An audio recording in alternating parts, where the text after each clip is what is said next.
He was never interested in chasing money. In fact, he once believed that money was the root of all suffering. From a young age, he dreamed not of wealth, but of peace. While others ran toward careers, status, or success, he ran toward silence, toward stillness, toward understanding himself. For several years, he lived like a monk, waking up before sunrise, meditating for hours, learning to quiet the mind, to control desires, and to understand what truly matters. He learned one powerful truth: when you stop chasing everything, you gain the clarity to choose what's right. But life eventually called him back to the world. People were struggling. People were lost. People were drowning in stress, debt, pressure, confusion. He saw something. People didn't need more money.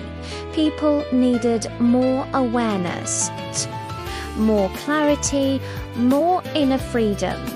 And so, without a plan to get rich, he began sharing the lessons he had learned, simple lessons, practical lessons, lessons that helped people breathe again, lessons about discipline, peace, balance, and mindful living. He taught people to use money consciously, not to impress others, not to fill emptiness, but to create time, opportunity, and choices. His first students were just a few people in a small community center. He sat on the floor, they sat around him, and he spoke about living lightly, saving intentionally, spending wisely, and investing not only in assets, but in the kind of life that brings meaning.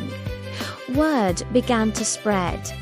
People told their friends, and the small classes became full rooms. He never thought of it as a business. He simply wanted to help. But when you help enough people, people help you back.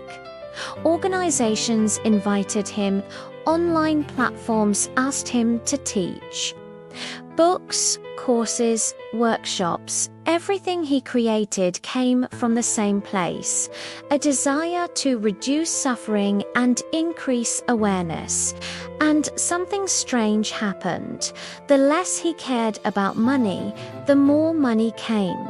He used it not to inflate his lifestyle, but to amplify his mission, funding programs, building communities, creating tools that helped people manage their emotions and their finances. Over time, he built an entire ecosystem dedicated to mindful living. Not a business empire, a service empire. People trusted him because he was not trying to sell a fantasy. He offered peace, clarity, and practical wisdom. And yes, it made him wealthy. But his wealth didn't come from desire. It came from alignment. It came from purpose. It came from living a life that matched his values. One evening, during a small retreat, a student asked him, "How does a monk become a millionaire?" He smiled and said softly, "The goal was never money. The goal was to help. When you give enough value to the world gives value back." He explained that true wealth has 3 layers. Peace of mind: without this, money is worthless. Purpose: money grows when it flows toward meaning. Freedom: the ability to choose how to use your time. Money, he said, is not the master. It is a tool that becomes powerful when guided by awareness. And so, the monk who once owned nothing, became a millionaire by giving the world something far more valuable than money: clarity, calmness, and a new way to live. He proved that you don't have to chase wealth to build it. Sometimes wealth comes to those who focus on something deeper, something timeless, something that lifts others, because real abundance begins not with the wallet, but with the mind.